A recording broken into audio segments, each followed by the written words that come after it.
हरिशरणं त्वदीयपाद पंकजम नमामि देवी नर्मदे। माँ नर्मदा की चरणों में प्रणाम करते हुए बंधुओं, बड़े भाग्य से यह मनुष्य का जीवन प्राप्त होता है। 24 घंटे में 21,600 बार की श्वास दी गई है। इसलिए हम आप सभी भक्तों से निवेदन करते हैं कि जीवन को दो ही तरीके से जिया जा सकता है, तपस्या बना के या तमाशा बना के। तपस्या का अर्थ है जंगल में जाके आंखें बंद करके बैठ जाना नहीं, अपितु अपने दैनिक जीवन में आने वाली समस्याओं को मुस्कुरा के सहने को, क्षमता को विकसित कर लेना। हिमालय पर जाकर देह को ठंडा करना ही तपस्या नहीं, हिमालय की शीतलता हमारे दिल में, हमारे दिमाग में, हमारे जीवन में होवे बंधुओं, वही तपस्या है। किसी के क्रोधपूर्ण वचनों को सुन के मुस्कुरा लेना, सहन कर लेना यदि ज़िंदगी में आ जाए तो समझ जाना कि जीवन तपस्या में आ गई। कोई क्रोध करके बोल देवे और आप हंस दे में, मुस्कुराए दे में, तो समझ जाइए कि गोविंद ने आपके ऊपर कृपा कर दिया है, आप तपस्वी बन चुके हैं। और कोई क्रोध करके यदि आपको बोलता है और आप दोगुने यदि क्रोध में हो जाते हैं तो ये जीवन आपका तपस्या नहीं है, ये तमाशा है। सहनशीलता जीवन में बनना है।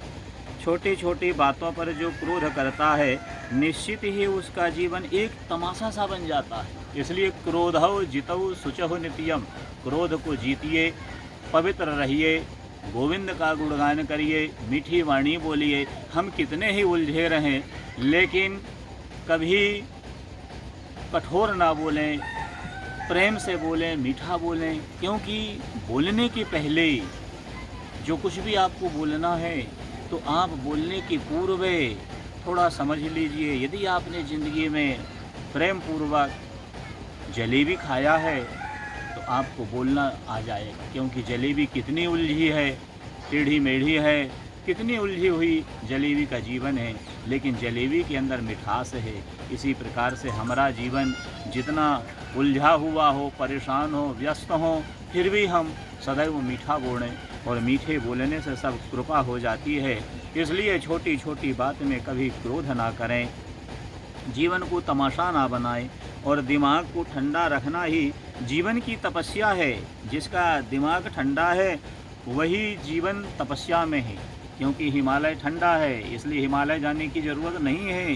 हिमालय के भाव को लेना, हिमालय के भाव को लेकर के दिल दिमाग को बिल्कुल शांत रखिए, ठंडा रखिए, शीतल रखिए, वही तपस्या है। इसलिए यह जीवन बड़े भाग्य से मिलता है। क्रोध को जीतते हुए, हरि स्मरण करते हुए, भगवान का स्मरण करते हुए यह जीवन को जीना चाहिए। खुद की प्रशंसा सुनने के साथ साथ दूसरे की प्रशंसा करने का अवसर कभी मत चूकिए। स्वयं की प्रशंसा तो अपन सुनेंगे ही सुनेंगे, लेकिन दूसरे की प्रशंसा सुनने के लिए मत चूकिए भैया, क्योंकि स्वयं की ज़्यादा प्रशंसा सुनने से अहम पैदा हो जाता। हम अपनी प्रशंसा बार बार सुनेंगे, अहंकार आ जाएगा। जब अहंकार पैदा हो जाएगा और ज़्यादा सम्मान प्रगति को अवरुद्ध कर देता है, इसलिए अधिक सम्मान भी ना होए महाराज। ज़्यादा सम्मान प्रगति को अवरुद्ध भी कर देता है। इसलिए भगवान श्री कृष्ण का यही गुण था कि उन्हें अच्छाई भी शत्रु में मिलती थी, अच्छाई शत्रु में भी नजर आया करती थी, और उनकी प्रशंसा करने से कभी नहीं चूकते थे। कर्ण की दानशीलता और शूरता की कई बार उन्होंने समाज के सामने सराहना किया है। दूसरे की प्रशंसा से आपको उनका प्यार और सम्मान सहज में ही प्राप्त हो सकता है। बंधुओं, राजा बलि की प्रशंसा करके भगवान बामन ने 3 लोक सहज में प्राप्त कर लिया था। तो क्या आप 2.5 अक्षर प्रेम का प्राप्त नहीं कर सकते? आप 2.5 अक्षर प्रेम का प्रेम प्राप्त कर सकते हैं। न होगा कभी क्लेश मन को तुम्हारे, जो अपनी बड़ाई से बचते रहोगे। चढ़ोगे सभी के हृदय पर सदा तुम, जो अभिमान गिरी से उतरते रहोगे। हरि शरणम, हरि शरणम, हरि शरणम।